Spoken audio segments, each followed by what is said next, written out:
Auditeurs de Malebe FM, c'est l'heure de votre journal. Guy Stevens Munanga pour vous informer. Bon confort d'écoute.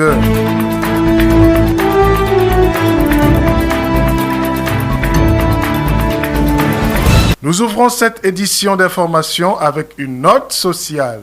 On parle de la difficulté à s'approvisionner en vivres au village Memba. Écoutons ce reportage de Gilles Silver Moubele Massala. Memba, village situé à 7 km de Lebamba, dans le département de la Letiwano, vit au rythme incertain. Chaque jour est une négociation avec le besoin, une bataille silencieuse contre l'isolement. S'approvisionner en denrées alimentaires n'est pas un acte anodin, c'est un combat quotidien pour la dignité, un rappel brutal que la nourriture si abondante ailleurs peut être une ressource fragile et disputée. Madame Mhola Moutendi, chef de village Memba.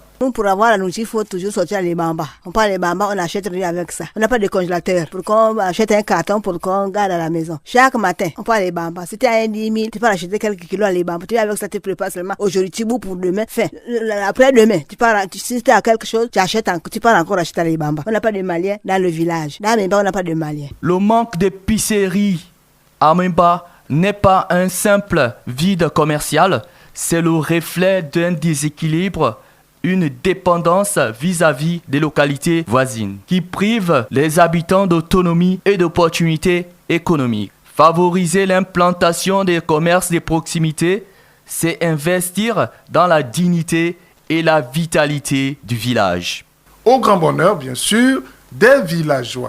L'actualité de ce journal reste dominée principalement par un stress hydrique qui fait écho dans les villages Manzi et Mukundu. Là-bas, s'approvisionner en eau devient un vrai pari. C'est ce que nous rapporte Gilles Silver Moubele Massala.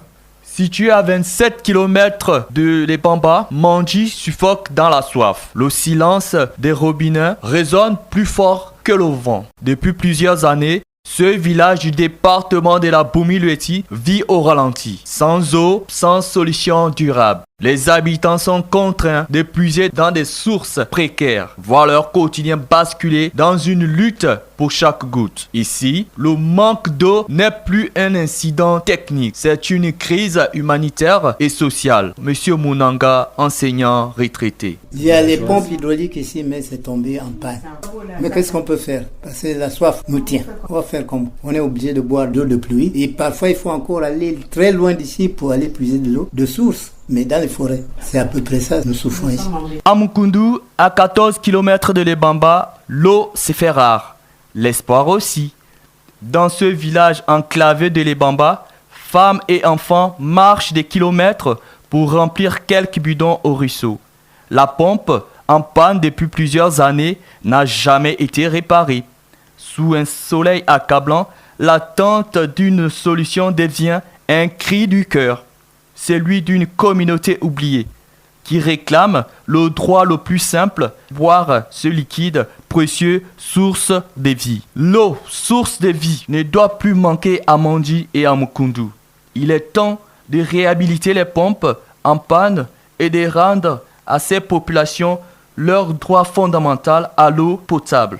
Il est urgent que les autorités locales soient ici interpellés. Vous écoutez Malebe FM sur les 90.10 FM. Nous bouclons cette édition d'information avec une note culturelle. À Mouyamba, la transmission des valeurs culturelles aux jeunes n'est plus un secret, mais un devoir.